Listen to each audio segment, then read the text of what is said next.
Hello friends, ഇന്നലെ എച്ചാൻ്റെ ശിവയിലെ പുതിയ വ്ലോഗിലേക്ക് വീഡിയോയിലേക്ക് എല്ലാവർക്കും സ്വാഗതം. ഇന്ന് ഞാനിവിടെ ഈസി ആയിട്ടൊരു സാമ്പാറാണ് ഉണ്ടാക്കാൻ പോകുന്നത്. അതിന് ആദ്യം പരിപ്പ് നമ്മൾ വേവിച്ചെടുക്കുക. എത്രയാണോ പരിപ്പ്, അത് ആവശ്യത്തിന് പരിപ്പൊന്ന് ജസ്റ്റ് ഒന്ന് വേവിച്ചതിന് ശേഷം നമ്മുടെ കയ്യിലുള്ള പച്ചക്കറികളെല്ലാം ഇട്ട് കൊടുക്കുക. തക്കാളിയും വെണ്ടയ്ക്ക് ഒഴിച്ച് ബാക്കി എല്ലാ പച്ചക്കറികളും നമുക്കിതിൽ ചേർത്ത് കൊടുക്കാം. പിന്നെ ആവശ്യത്തിന് വെള്ളവും ഉപ്പും മഞ്ഞൾപ്പൊടിയും കരിവേപ്പിലയും 2 പച്ചമുളകും കൂടി ചേർത്ത് ഒന്ന് ഇളക്കി കൊടുത്തിട്ട് ഒന്ന് വേവിച്ച് അതെടുക്കുക. ഒരു പിസിൽ കേട്ടാൽ മതി. ഒരു പിസിൽ കേൾക്കുന്നവരെ ഒന്ന് വേവിച്ചെടുക്കുക.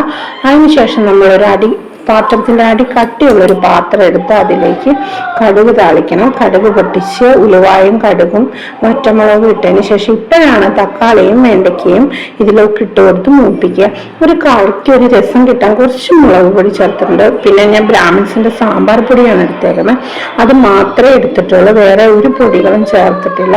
എന്നിട്ട് നന്നായിട്ട് നമ്മൾ സാമ്പാറിൻ്റെ പൊടി കുറച്ച് കൂടുതൽ ക്വാണ്ടിറ്റി ഇത്തിരി കൂടുതൽ എടുത്തിട്ട് വേണം ഇടാനായിട്ട്.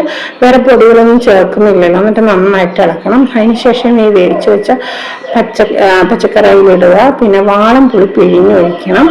വാളംപുളി ഒഴിച്ചതിന് ശേഷം നമ്മൾ അതിൻ്റെ കൂടെ നമ്മുടെ കയ്യിലുണ്ടെങ്കിൽ ഒരു ശകലം ശർക്കരയോ അല്ല ശകലം പഞ്ചസാരയോ ചേർക്കുന്നത് നല്ലതായിരിക്കും.